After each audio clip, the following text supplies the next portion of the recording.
A forthcoming report in the secular media is going to send shockwaves through the church, or at least has the potential to. This will harken back to 2005 in Boston, when the problem that I call the McCarrick problem became front page news. The world kind of knew already, well before those days, that there were problems in the priesthood, evil men in collars who should not be priests, evil men who do unspeakably evil things to the most young. I was in high school the decade before.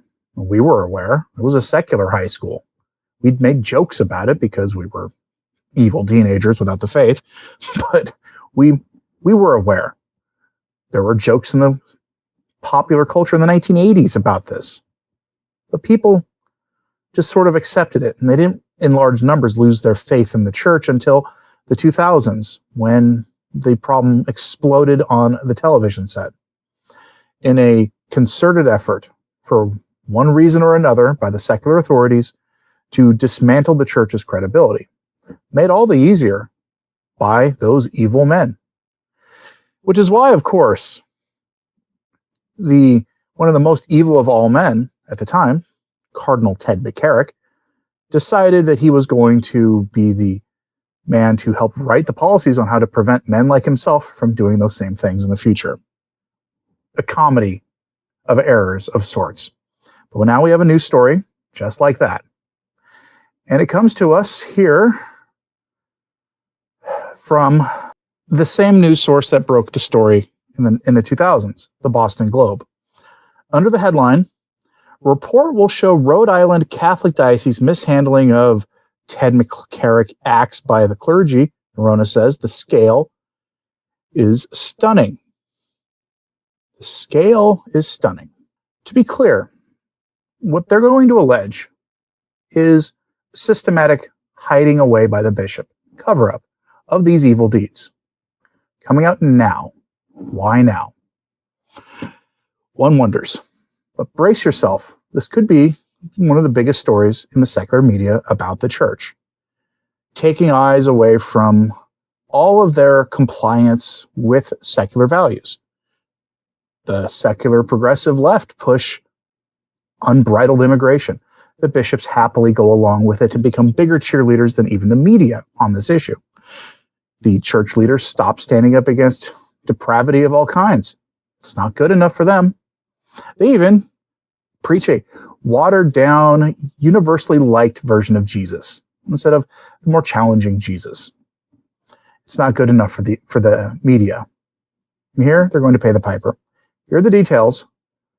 Get ready. This could be a very bad several days for the church.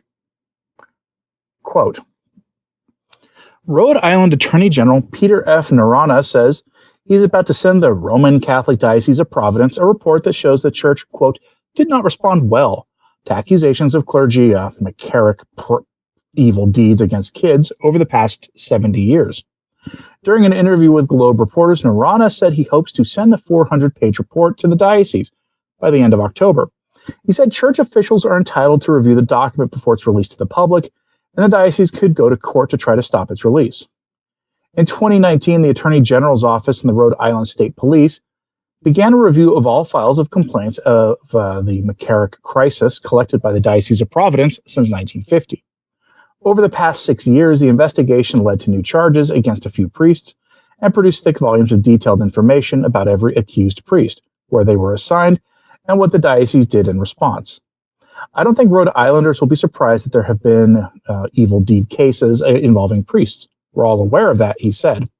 I think the scale, when all put together, is stunning, and the church's lack of appreciation for the harm that was caused is troubling. It's almost like the institution felt protected from societal norms and how they reacted. End quote.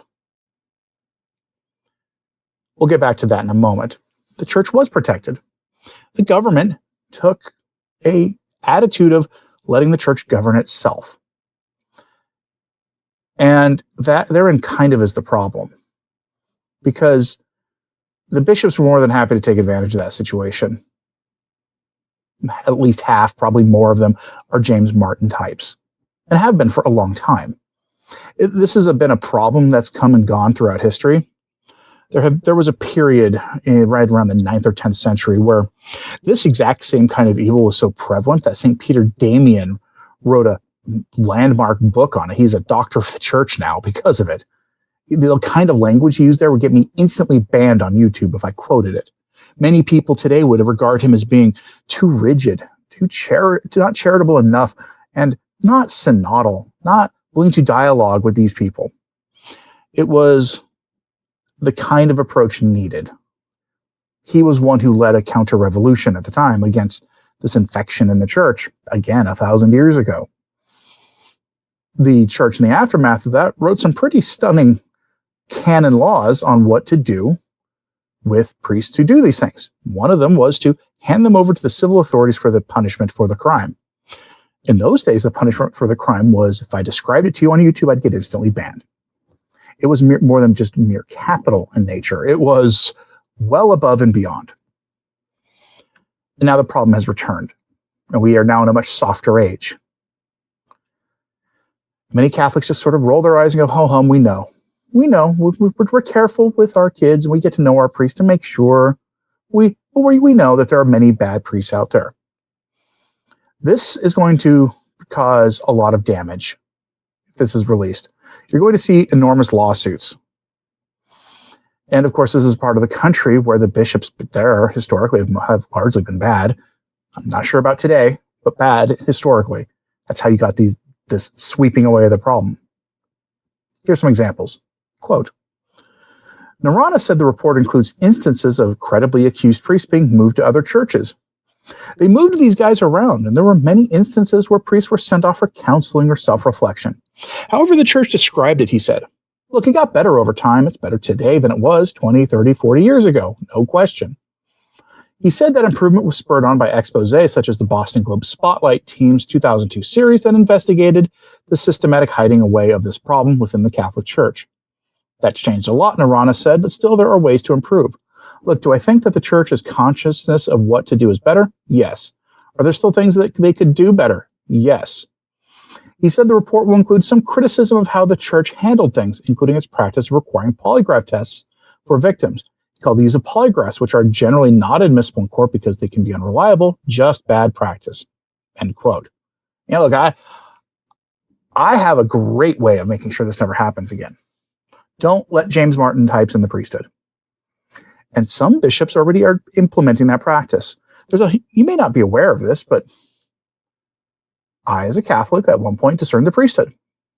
Got to know the vocations director a little bit, had a spiritual director for all of this. And when the time came for, here's your packet for the application process, one of them was essentially the beginning of a psychological evaluation. And they definitely asked questions about that, about James Martin stuff, as well as the kind of material you like to look at in your spare time on the internet, if you catch my meaning. Those would instantly bar you from entry. Some dioceses, some bishops, take this more seriously than others. But why now? 2019. This is when that investigation began. Back in 2018, summer of 2018, Archbishop Carlo Maria Vigano released his letter to the public, a sort of confession letter, admitting that he had been essentially aware of the McCarrick stuff, especially where it came to Rome and their role in hiding these things away. He came clean and accused Francis, and mostly Francis really, but of knowing about this stuff and letting it fester and not doing anything. That letter was released to the public, published on the Feast of the Queenship of Mary, August 2018. 2019 was when that diocese launched its investigation. I would bet they're linked. McCarrick wasn't in Rhode Island, but he was in that part of the country, and he was known to have networked with virtually all the cardinals and bishops that he could, especially in his region.